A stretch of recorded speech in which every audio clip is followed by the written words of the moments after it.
All right. Hello, everyone, and welcome to Cinderfall Gaming. I hope you're all doing well. I hope you're all staying safe, and I hope you're all fighting that war against the grey, like that pile behind me. This is the Age of Sigmar Narrative show, where we do all things Age of Sigmar Narrative. So, today, I'm joined by Andrew, as always. How are you, man? Pretty good. School holidays, loving it. Yep. School holidays as well. Yeah. For me, it's the middle of my days off, so awesome. Easter meant I had a nice extended long weekend. I've had like almost a whole week off work, so it's been nice. Yeah. But we're going to be talking Lumineth Realm-Lords tonight. They have just got their second battle tome in a matter of months. We won't get into that conversation at all. But you know what? It's a bunch of cool new models for the range. And it's cool. It's seeing an expanded range. I'm happy with it. Yep. But before we get into anything Lumineth Realm-Lords, let's chat about the news. And I'm going to bring up this fine article here. We have the dad and daughter duo. So we have some Age of Sigmar witch hunters. Yeah. Very, very cool. Yeah, we have the old man here himself and his daughter. I think they are absolutely amazing, these models. The character just drips from them. Yeah, it's so cool. And so I guess reading the article, the thing it tells you about this is we've seen the events in Malaria and Teclis. We know that Billionaire and Kragnos are having their own events. The way they sound it makes these sound like they're having their own Broken Realms book, or they will feature in a different Broken Realms book than what we already know about. Yeah. I don't think we'd probably see them as their own, but you definitely think they're obviously going to play a big role in something. Yeah. I definitely don't think they're going to be the cover of a Broken Realms book. It just doesn't fit the whole level of character, unless these two are like Sigmar's son and his granddaughter. I don't think we're seeing them, you know? Yeah, I don't think that's the cover. Yeah, I think they are going to have a big role, obviously, but... Yeah. So I guess the thought being with these, if they're in a Broken Realms book that we haven't seen, then who's that Broken Realms book going to be? Now, they're witch hunters. They clearly state witch hunters. So that's not a vampire hunter. They don't have, although they do have the stakes there on the dude. And we've got a crossbow. Yeah. I don't know. I mean, you'd think, obviously, it's either a big nasty spellcaster or more probably something death. Yeah, my thoughts is something to go along with that Soulblight Gravelords. Yeah. I think, Manfred or Neferata sort of come to mind. Probably Manfred. He always seems to be the one they shoehorn down. Yeah, I don't know. I mean, yeah, if it was going to be one of them, I'd say it would be Manfred. But, given the way that Soulblight's going, I mean, maybe we're going to get another Vamp Lord. Yeah, maybe. I mean, if you want to sort of elevate like someone like Prince Vordry to like that next level of character, it could be a great way to sort of put him at that next stage. Because that's the thing, like, we're obviously going to be doing it with Billionaire. Like, Billionaire's always been in Warhammer Fantasy. Like, he never was really this massive bad dude. He was always there. We knew his story and all that, but we never got the sense that he was on the level of like Archaon or any of that. And like, he is supposed to be Archaon's equal in every way. Like, he's supposed to be the dude that's trying to undermine him. You never had that oomph, though. Yeah. So, like, they've done that to Billionaire. They're obviously pumping up Kragnos to be this massive ground-shaking thing. And obviously, Marathi and Teclis, two gods. Which is why I said, I can see them being a major role, but they're not on that level. I don't think no matter what we do, they're in any way going to be the main character, but it's cool. I mean, it's like the Psychic Awakening had one like this where they brought out an Inquisitor, Radical Auto Xenos Inquisitor, probably my favorite model released in 40k in a long, long time. I've actually got her sitting there to paint somewhere. But that's what this sort of reminds me of. Is like maybe they're like secondary characters in a story, or like the main characters we follow. Yeah, uncover some main, plot thread or something like that. Yeah, but this is probably the main news that's there for Age of Sigmar for the month. Now, we've got a little bit of other news to cover. So obviously we have Lumineth Realm-Lords got released this past Saturday, as you can see. And Curse City went on pre-order and promptly sold out. Yep.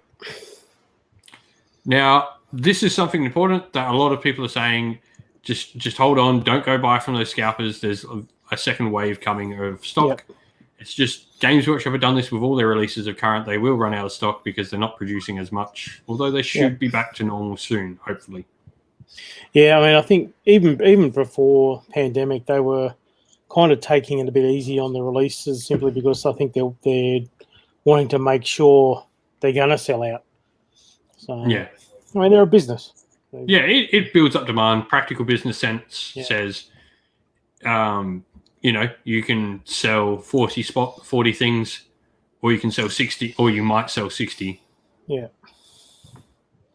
And I mean, I think, as you said, and there's been a lot of stuff on social media about, don't support the scalpers.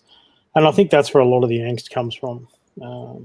Not so much that, because there is going to be another wave, just the whole sort of, the guys that go and buy the 5 sets and then immediately stick them up. Yeah. Chuck 50 quid on every one. Yeah. Yeah. Don't go support scalpers. There are and not everyone on eBay is a scalper. There are legitimate eBay shops that will probably still have stock, and it'll give you at a decent price. I know people have been posting about in the Curse City group about finding eBay deals that are actually just like proper eBay shops that are selling it for the price. Yeah.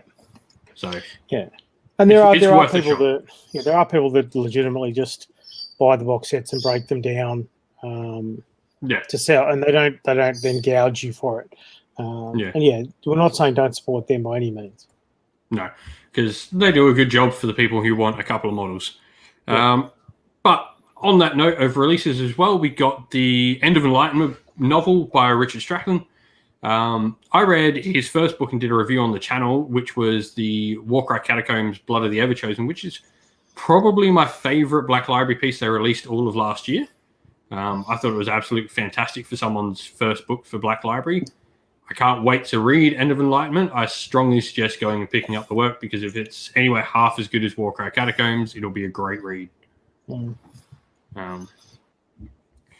And lastly, I guess the other thing to chat is if you're in my local area, we have a couple of spots left for the Cinderfall Grand Tournament. We sold out at our initial 40 in like an hour and 20 minutes.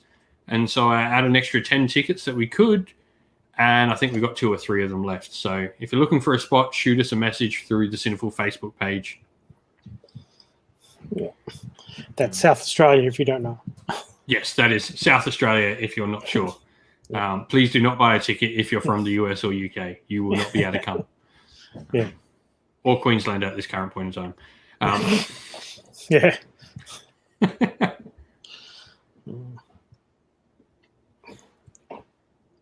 All right. So, I guess hobby time. What have you been up to? You've actually got school holidays, so you're actually going to get some time to hobby? Yeah. Well, the last couple of weeks of term are always a nightmare. So I didn't get a lot of actual painting done. I'm doing some now. I'm trying to get these chariots done by the end of the holidays. But what I have been doing is a lot of list hammering for Sydney Slaughter that's coming up.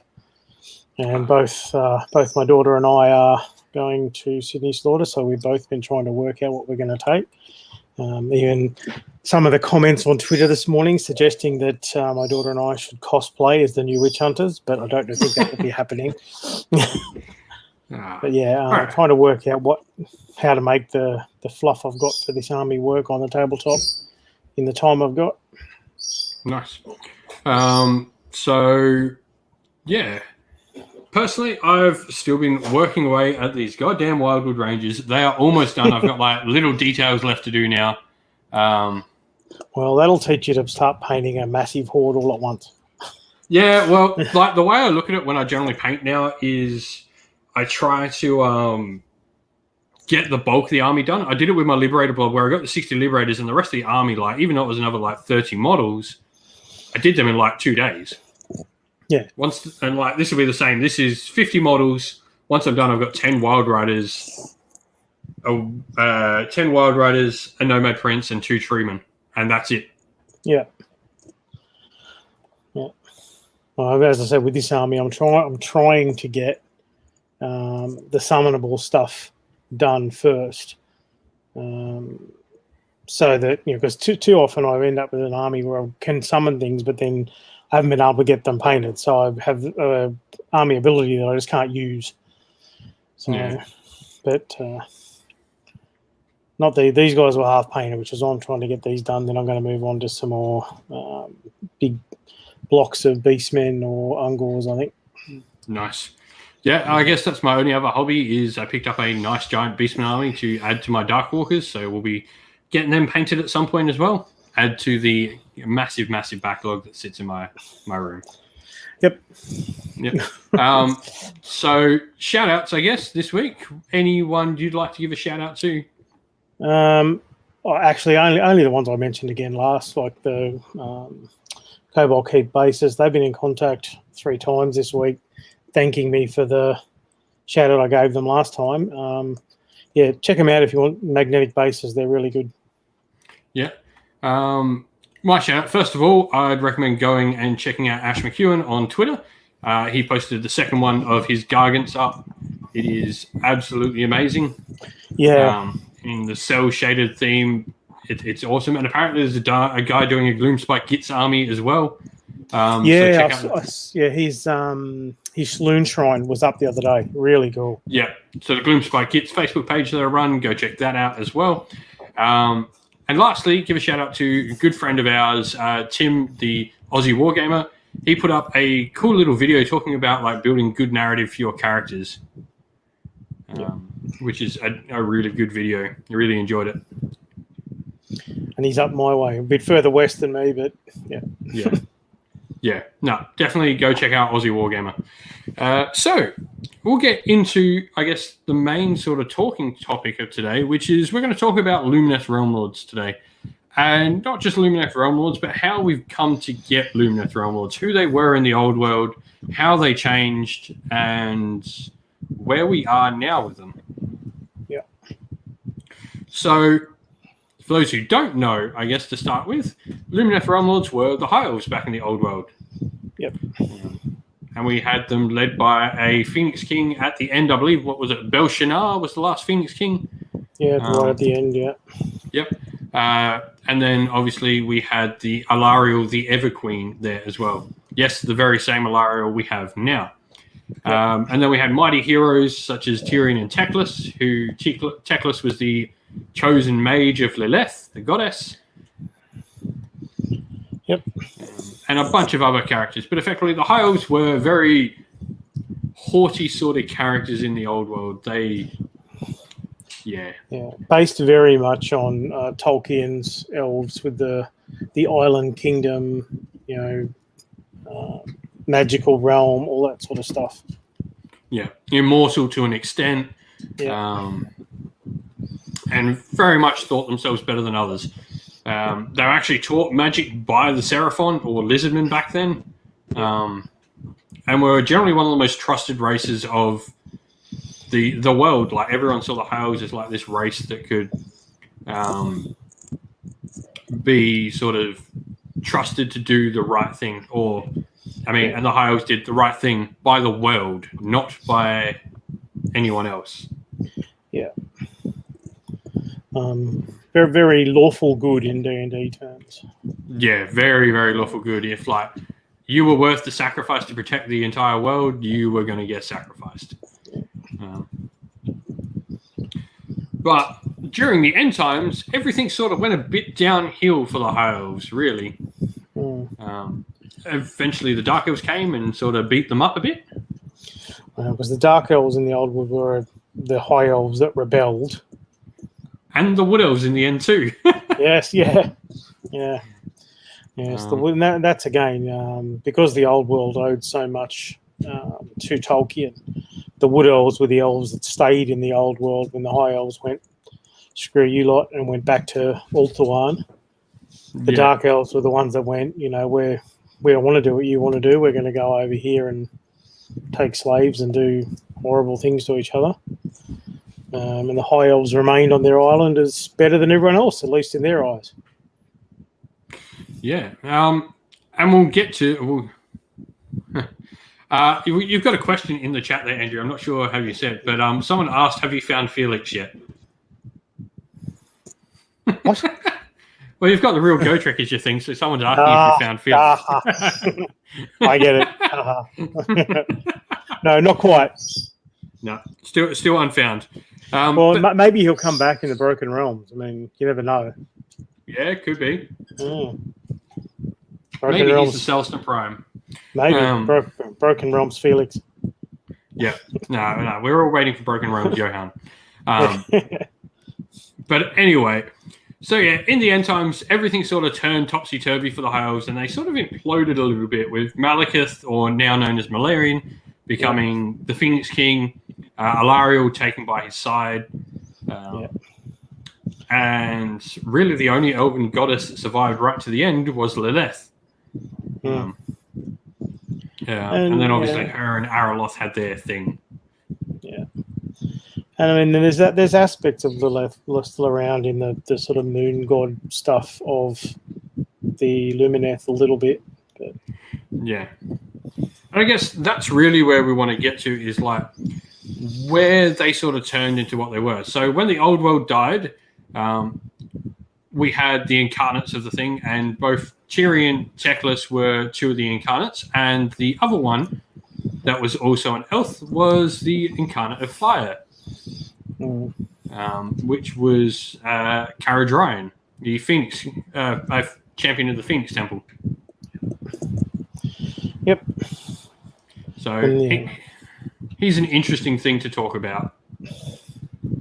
Yeah, it's interesting. I mean, in terms of, especially when you start looking at things like Phoenix Temple and White Lions and those sorts of High Elf things, that some of them actually did survive into the cities of Sigmar.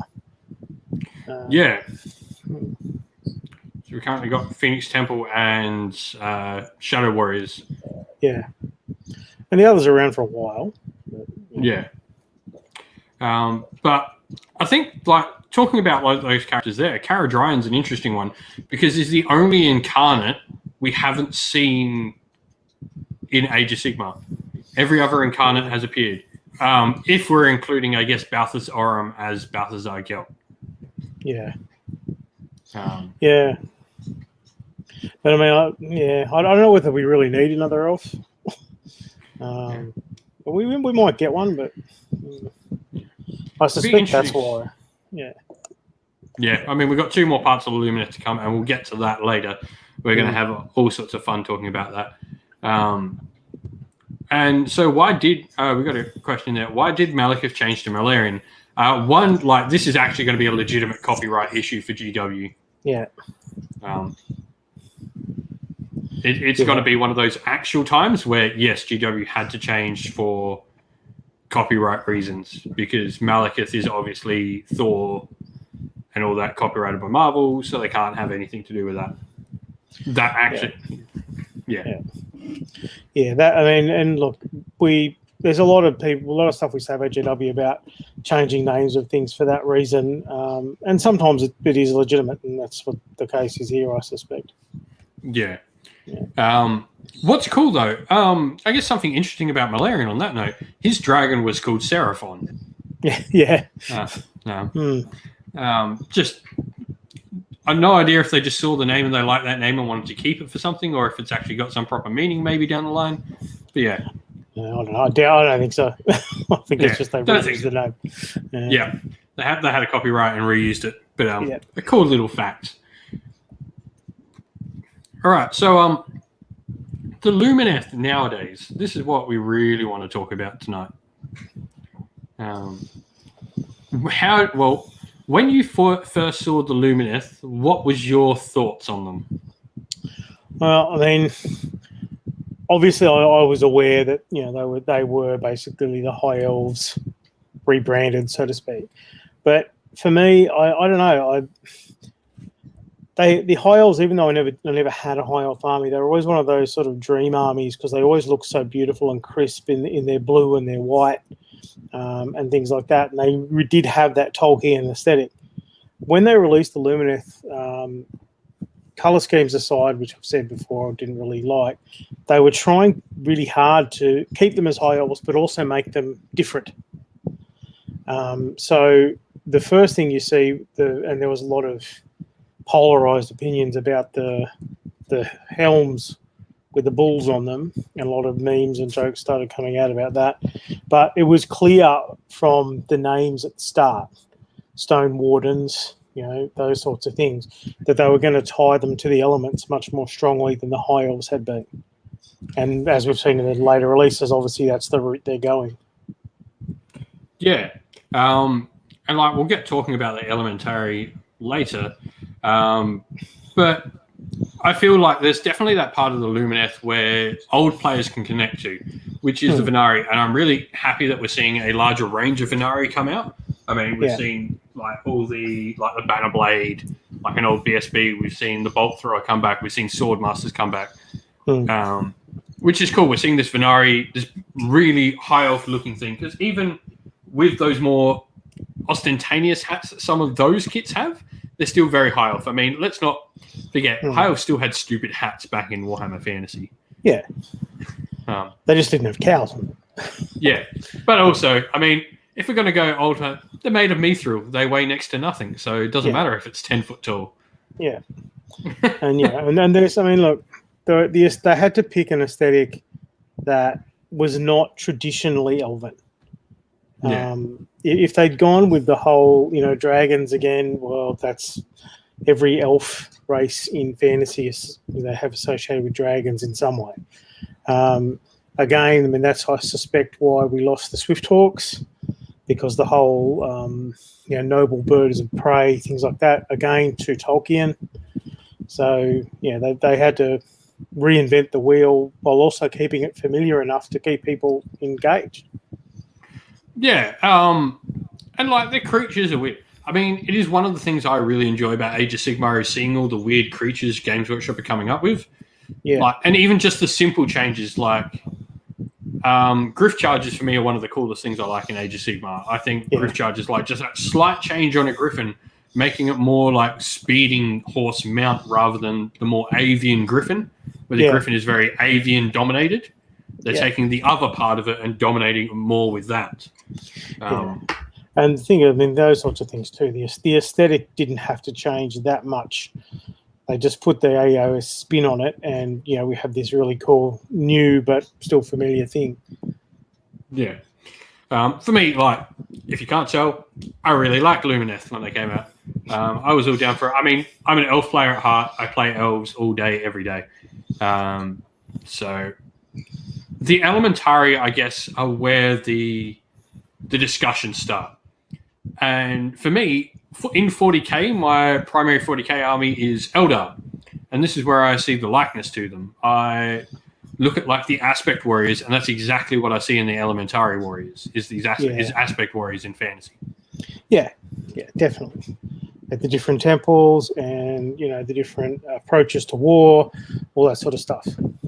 Yeah, everything. And I've read the Realm-Lords book that they brought out, which talks about the story about 3 of the, what are they called? The Alaris Stone Guard. And it talks about them, and you get this feeling of how much they devote their life to this particular way of life. It's they literally are using that Eldar sort of aspect warrior. Yeah. Which is cool. Aspect warriors are a really cool part of Eldar. And why not take inspiration from it and apply it to this? Yeah, it's a thing that, the elves are practically immortal. So they can spend 1,000 years perfecting an art. Yeah. Which makes it really fun. Now, we'll get talking about, I guess, the Alaris Temple, because this is probably, I think the second temple, the Hurricane, was received much better. Maybe a little bit because maybe it's not quite as out there, and maybe a little bit because we already knew where this was going at this point. Yeah, I mean, yeah, we did know this was likely to go that way, but it's also, I think, there's something about basically all the sort of cloud riding imagery that's familiar and yet still new, and it doesn't have the over-the-top big hats. Yeah. So we'll talk about those over-the-top big hats. What do you think of the Alarith in general? Like aesthetics as well, but also like the theme behind them, that they are this immovable force that literally becomes a mountain, is a mountain. Yeah. I think the story and the background's amazing. They've done a really, really good job with, painting the picture of how even like the training that you do can turn you into this, immovable object, if you will. The story is really, really good. It's interesting to see, as you say, the aspect warrior thing is probably the closest analogy in GW terms, but that the different temples really do have their own flavour. And in some of the stories that have come out in the new Lumineth book and the Techless book, which we'll talk about another time, you can see that sort of those different fighting styles, those combat styles come into the fore, which is really cool. And they talk about, the stone wardens at the back and the hordes of spearmen and archers at the front. And then when it gets too bad for the archers and the spearmen, then they just part and through come the big heavy mud mallets and stuff. So yeah, background wise, it's really cool. Yeah, it definitely gives like this feel of like a complete army when all these parts come together. And I guess there's still like little bits missing, and that's where I'll be interested to see where the others go, and we'll get to talking about the other two at the end. But for me, it's that sort of journey between the two, the three parts, and how it makes it feel like probably the best mixed arms army behind Cities of Sigmar.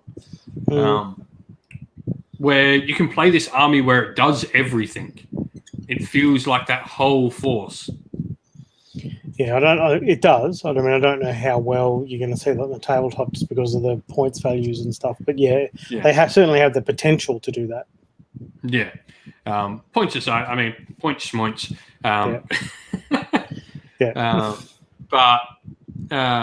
it really does make for like a fun look at the army. I mean, the Alaris to me, like, I think the helms look really terrible in the pictures because they're generally put on a white backdrop. I'd recommend actually going and looking at like the models in person. They're not quite as bad as you think when you see them in person.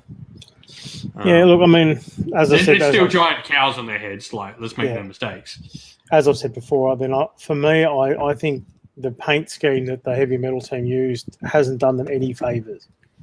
No, it's just too washed out. Yeah, I've seen a lot of Lumineth armies where people start doing like really vibrant color schemes or really dark, full color schemes, and they look a lot better. I think we've said this before. Not a fan of the standard GW color scheme. I don't think it does any justice to them at all. No. And I've seen, speaking of the High Elves, I've seen a couple of people painting them up in that same rich white and deep blue that the old High Elves are, and they look amazing. Yeah, it's weird that like the change between white and off-white has made to like that color scheme, because that literally is the main thing. They've still got that deep blue. Although probably it's not quite as deep as it used to be. It used to be like ultramarine back in the day. Yeah, that's right. And now it's more sky blue almost. Yeah, but it's the off-white that's the issue. And even with the big cow helmets, you can do some really beautiful paint jobs and make them look outstanding, which is better for the fluff. Because, it's going to be hard for people getting into it, especially when you start looking at forums and all you see is the memes and the jokes and yeah.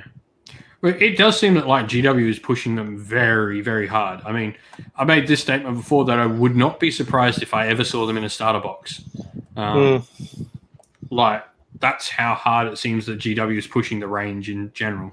Yeah. Well, if you think about how many new, as in from scratch, new armies GW have released for AOS, this is the first one in a while where it's a completely new, if rehashed, army.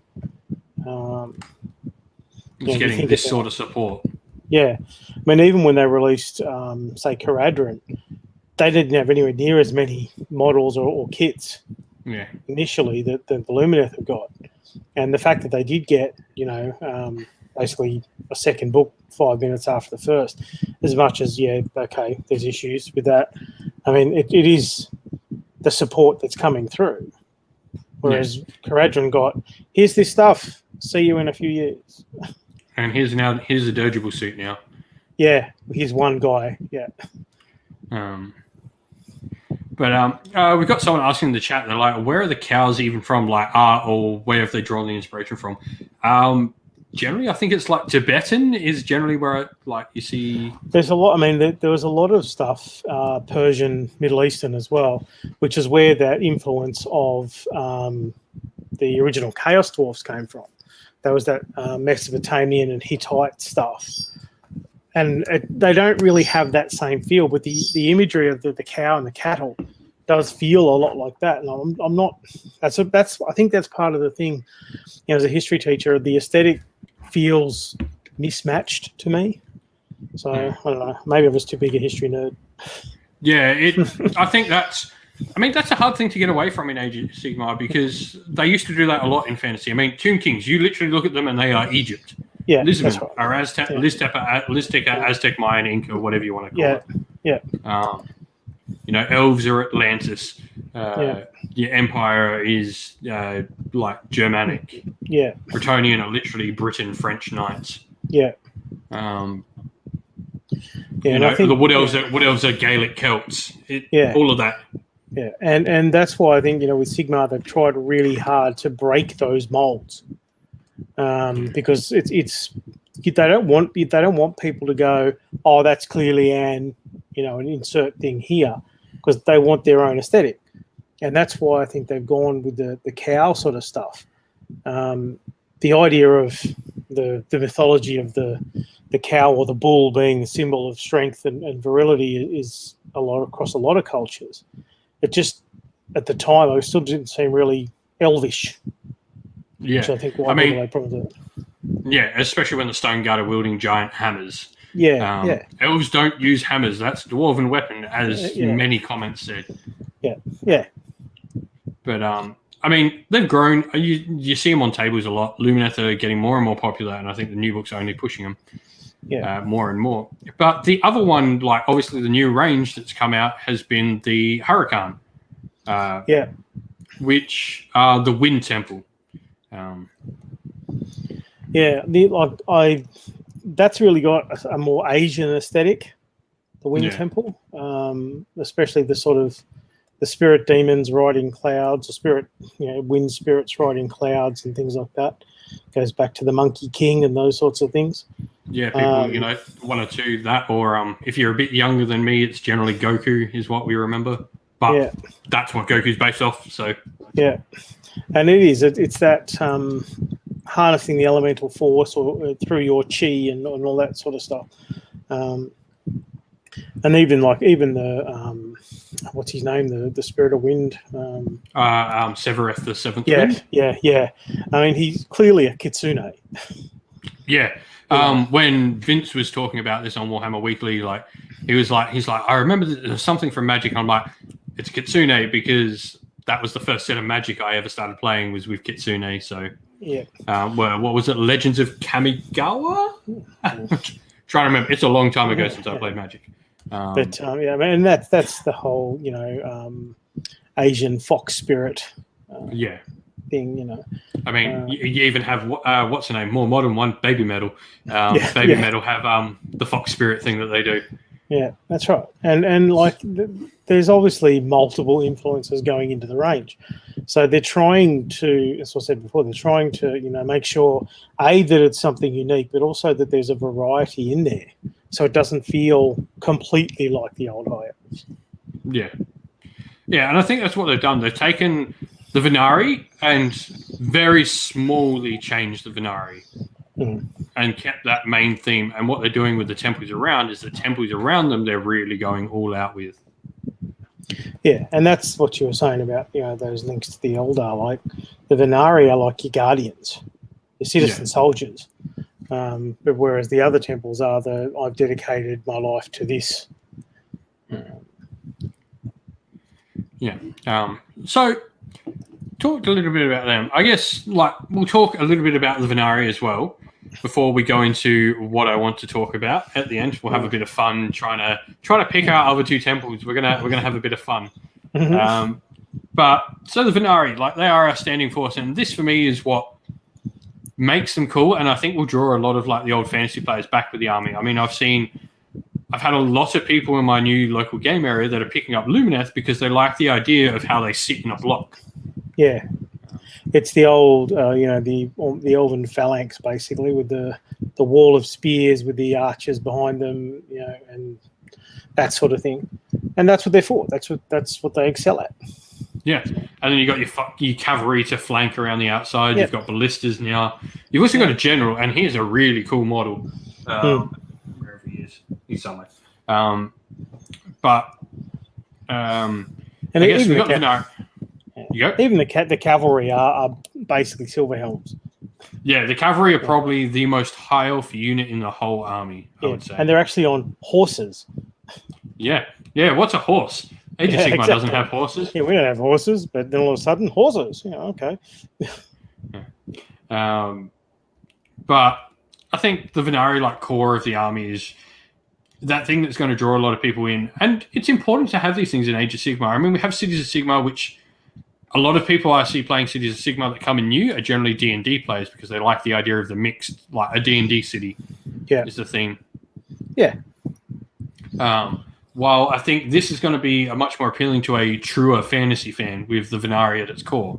The Cities of Sigmar stuff is getting either those new, I want my big, D&D city people, but it's also getting I can play my Empire army people as well.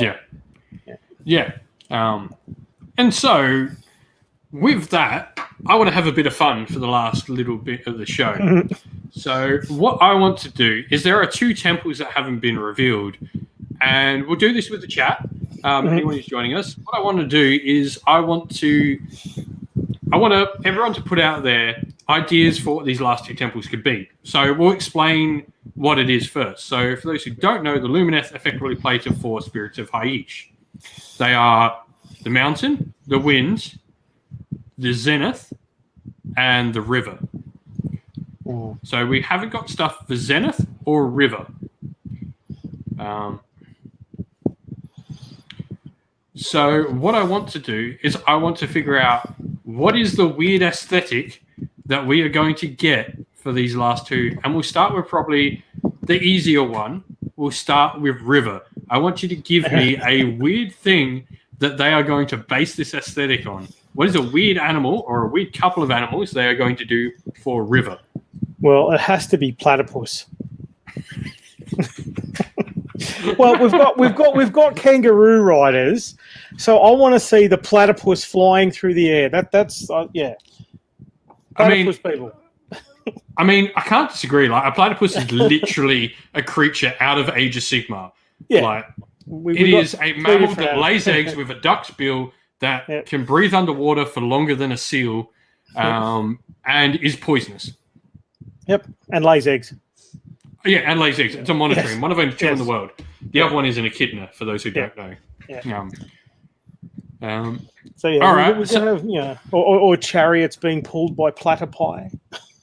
Yeah, and they use some magic to make the water, make them. They use the Ideneth magic because Teclis could teach them. Because Teclis could teach them the same magic. Oh yeah, because Teclis is so happy with the Ideneth. Yeah, he'd be like, cool. Hey Ideneth, I'm just going to take that magic that makes your army special and apply it to my platypus cavalry. That's right. Suck it. What have we got in the chat? If you've got a cool idea, tell us some cool ideas for the river. This is no wrong answer than this. This is just a bit of fun. So someone's going salmon elves. Oh yes. To keep with the sort of Eastern inspired aesthetic. Someone's just said magic carp there. That's exactly where I'm going. Koi fish. Yes. Koi fish elves. That's exactly where I was going. We can't have octopus because we've already got Octar. Here's Lumineth. We've got Octar. He exists. And carp. Well, so this is the interesting thing for the carp one, right? So for those who know Pokemon, you know that Magikarp evolves into Gyarados. Now, does anyone know the reason why Magikarp evolves into Gyarados? Why a carp becomes a dragon? It's actually an old Asian myth of like the carp turning into the dragon. I don't know the whole myth. I know like the basis around it because that's literally what the Pokemon Magikarp is. Yeah. Just like the whole basis of that idea. But so what happens if the river actually gives us the carp and the dragon? There you go. Like, that could be an aesthetic I actually see them going for, besides Platypus, because Platypus is Age of Sigmar. Well, they might do otters. Otters are sort of, toned down Platypus. Yeah. Like, otters could be a cool one, because it could also explain why they're on land, because our otters can move quite competently on land. Yep. Something like that, maybe. Yeah. What other ones have we got in the thing? We've got people going octopus, squid riders, seahorses, frogs. Oh, frogs! Oh yeah, we could bring back the old slan. Yeah. Crocodiles. Well, crocodiles actually might work. So alligator crocodiles. What about like a crocodile dragon? Yeah, like a dragon turtle from D&D. Oh, yeah. Well, that's old Chinese myths. Yeah, Dragon turtles. Yeah, we could do that. Teenage Mutant Ninja Turtles. Yeah, all right. There's a couple of good options there. Like, I'm pretty happy with some of those. Like, I mean, Platypus would be cool. As silly as it is, it'd be cool. But like the whole like crocodile like has serious work, I think, in it. I think there's like legitimate idea on it. I mean, if you're going to be getting serious, like obviously they're trying to make the aesthetic work with that element. So presumably it's going to be something about flowing and movement and things like that. Yeah. So something that can move back and forth quickly. Yeah, but it also like generally you do also see like things apply water or river as like knowledgeable. Yeah. Mainly like magic is like mind control and knowledge in like Magic the Gathering and all that. We've also already got the Centauri, the scenarios. Yeah, scenarios. Yeah, that's the whole mage cast now. Yeah, so, like the Lore Seeker and all that are all the mage cast. Yeah. But definitely Platypus. Yeah, I think we like many of your discussions, but we're gonna sit on Platypuses here as our pick. We will see you when Platypus Elves come out. So Warhammer community, if you're listening, we want it. Platypus Elves. Yeah.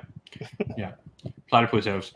Now we've had that bit of fun with that. So why don't we go to Zenith? I think this one is much more interesting. Like, while River gives you a lot of obvious options, I guess this depends what Zenith means to you. Well, I mean, the thing is, too, given that we've had the air and the mountain, so we're talking Zenith. We're probably talking the pinnacle or something like that. Yeah, are we talking like Nirvana or? Yeah, like the top, the best the best of the best, maybe, or is it like Zenith, like heaven? Yeah, so I don't know about. I don't know. Like, again, that's deliberately cryptic, and I suspect what they'll do is they'll put their own aesthetic on that too. So, yeah, I think Zenith is certainly much harder to pick something for. I mean, if it's up, like sort of Zenith as in up, regardless of whether it's a spiritual up or a physical up, then we're probably looking at some sort of avian thing, you would think. Yeah. And this is my question, like why I brought up Caradryan before. Do we see phoenixes? Do we see the Phoenix Temple properly taken out of Cities of Sigmar and applied to the Lumineth? Yeah, I think they wouldn't do that simply because the Lumineth is a completely new range. Yeah, I don't think they'd want to take that step backwards. But that doesn't mean they couldn't play with those. Like, we might see things like, again, if we stick with the Asian sort of element. We might see the Kirin, like the magical celestial horse things. Yeah. You know. Well, so when the original rumors for Lumineth hit, they were talking about of Tyrion on some sort of like Kirin, like what's Odin's horse called? The Sleipnir. horse. Sleipnir. Yeah. That was the original rumors for what Tyrion was mounted on. Now, they're complete rumors, and a lot of that rumor has proven to be true. We're just waiting on the chariots and Tyrion mounted on Sleipnir. But that could definitely be a thing. Like Kirin, like what have we got? A lot of people like we're definitely like so people have got like dragons. What about lightning as an aspect to it? Fairies, angels. We might see the winged elves. Yeah, and so we never were truly told if they were winged elves. We saw angelic-looking beings in one of the Lumineth books. So, because in the Marathi's got her own Scathborn winged, what used to be dark elves. So we might actually see the feathered winged high elf equivalent, maybe. Yeah, that's certainly something we could see. Like Zenith is like a hard one to sort of pick. Yeah, and so someone's pointing out like Tyrion's symbol is the sun, so like, but also the moon. Like we got to remember that like these aspects are not Tyrion or Teclis; they are both. Like I think all the rumors with this release have gone down that Tyrion and Teclis are going to be two separate armies. They are quite clearly the same. They are working together. What we will see on that note is we probably will actually see a Tyrion model. Yeah. So someone's made a good point. Like the bull was like mountain was earth, hurricane was wind, river was water, and so do we see fire as Zenith? Like maybe not in a traditional sense as fire because that doesn't really, but maybe like the burning lights of Haish. Celestial fire. Yeah, celestial brightness. All right, I'm going to get into a little bit, sort of like the story of how is it Jehovah, the religion where you're effectively blinded if you ever see God because he's so radiant and bright. Mithras. Mithras, that's the one. Yes. Where he's so like, could that be the thing of like the blinding fiery burn of that? Yeah.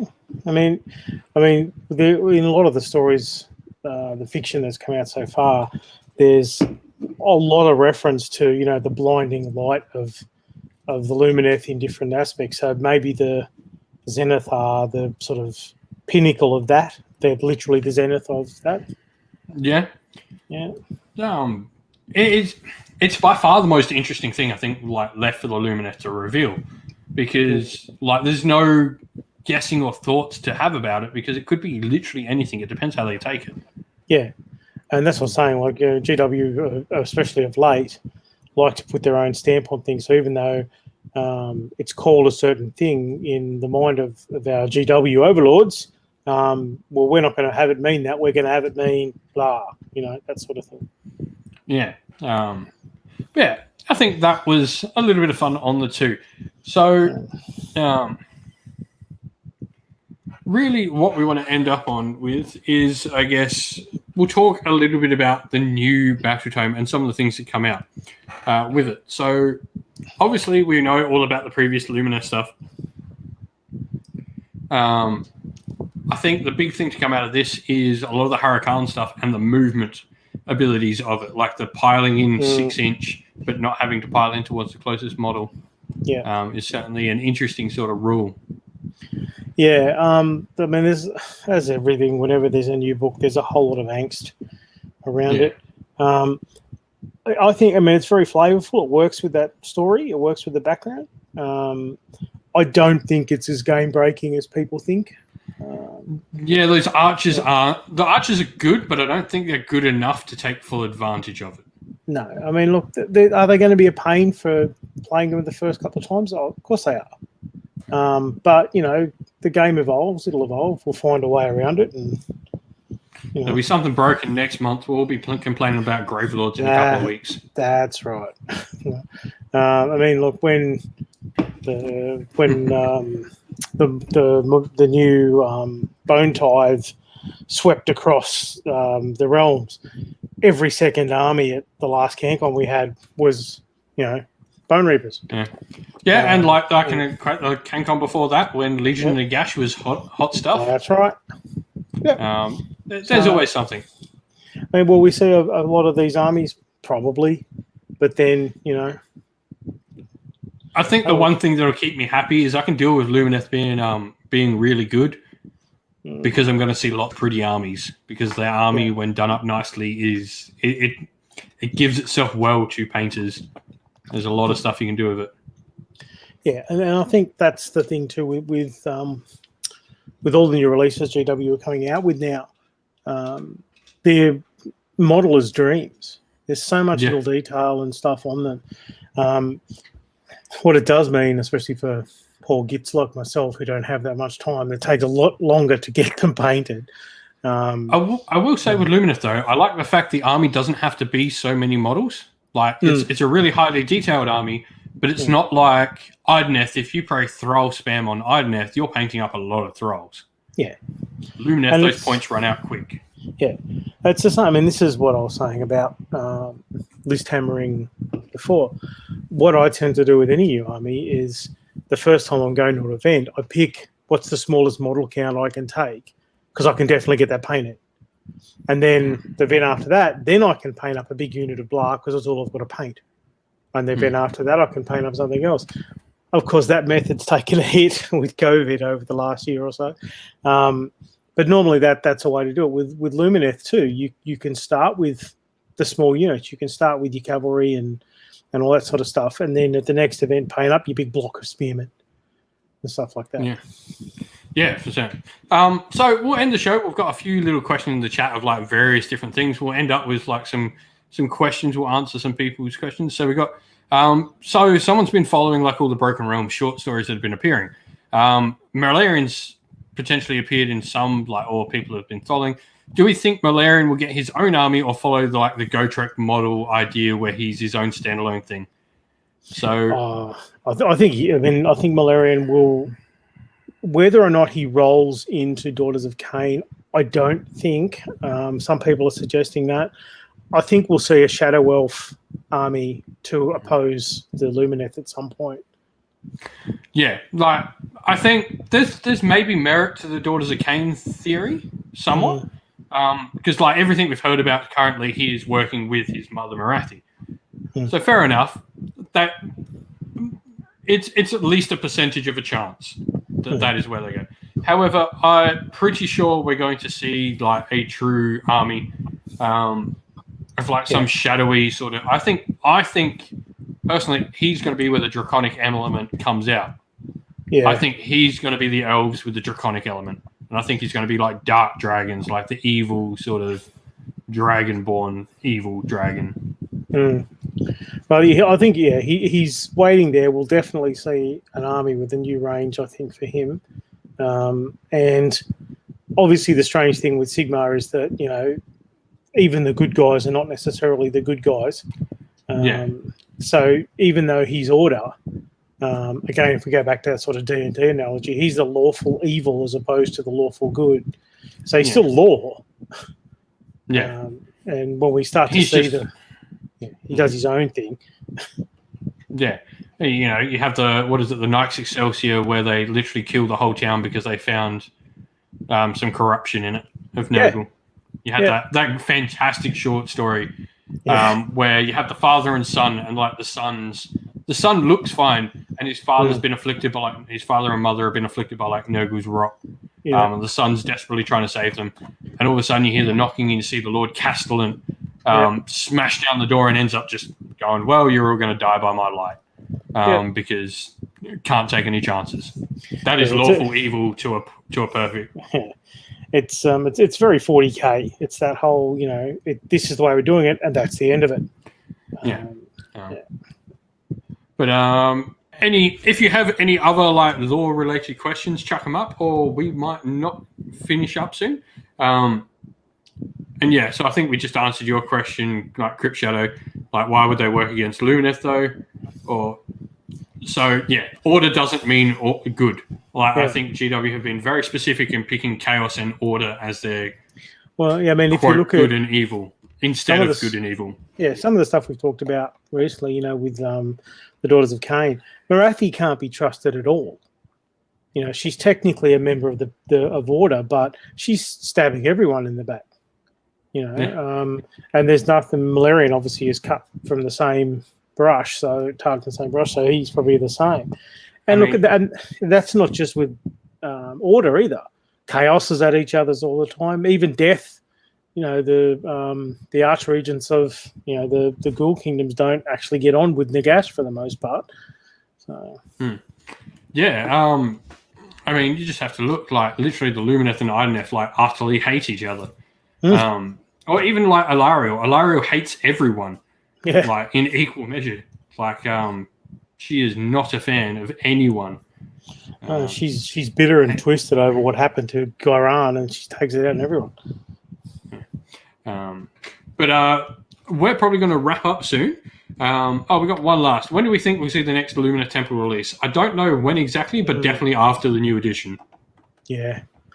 I mean, you might even see some of them in the new box. Yeah. Like I said it before, I would not be surprised to see Lumineth Realm-Lords replace Stormcast in the box set.